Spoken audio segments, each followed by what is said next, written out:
Drunk. Drunk. Drunk. Drunk. Drunk. Drunk. Drunk. Drunk. Drunk. Hammered drunk. Drunk. Drunk. Drunk. Drunk. Drunk. Drunk trade of the week. Gentlemen, this week's drunk trade comes to us from that cesspool known as Reddit.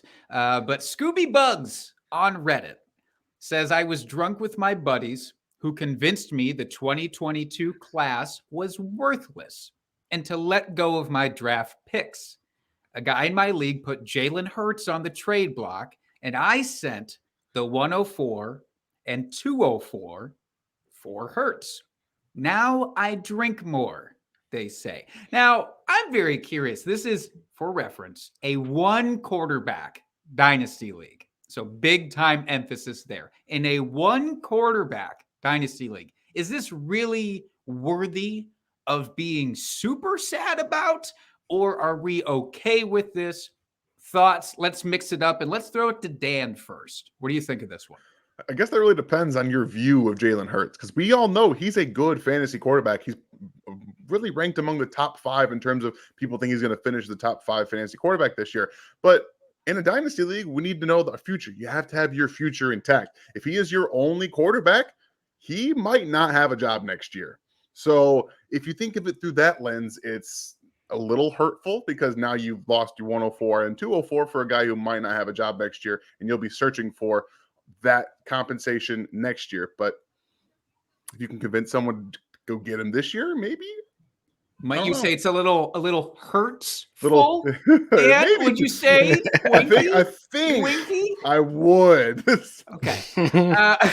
Now, one quarterback league, is that the end of the world here? Let's say if Jalen Hurts is gone next year, you get 1 year out of him in 2023, you got to reset. John, do you think you can come back from that if that is the case?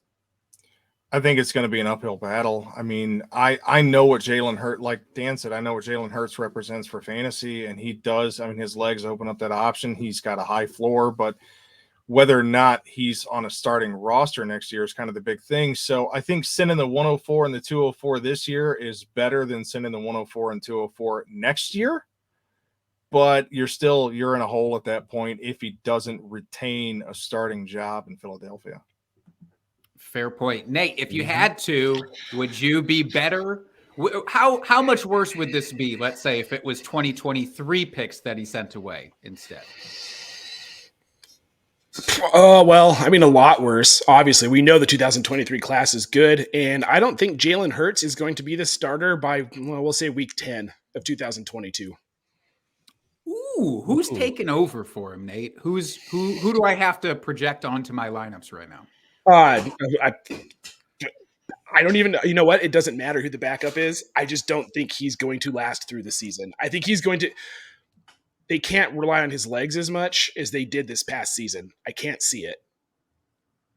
I would never make – Dustin, if he can't rely on his legs, can he rely on A.J. Brown to make up the difference / are you comfortable with this trade?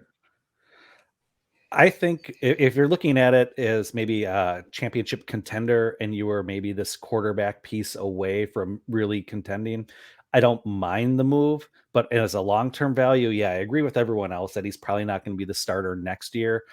But I think for this year, you could probably rely on him. Like I said, if you're kind of buying in for the championship, I don't have an issue with that. Yeah. In a one quarterback league, I think there are 2, maybe 3 quarterbacks that I would be willing to give up a first round pick for in general, because it's just much easier to replace in a one quarterback league. So I don't think Jalen Hurts is on that list for me. So I personally would have kept the picks. So yeah, Scoobybugs, I think we all get why you drink more. So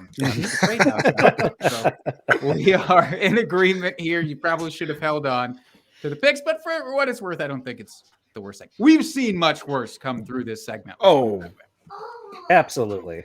Mm-hmm. Absolutely.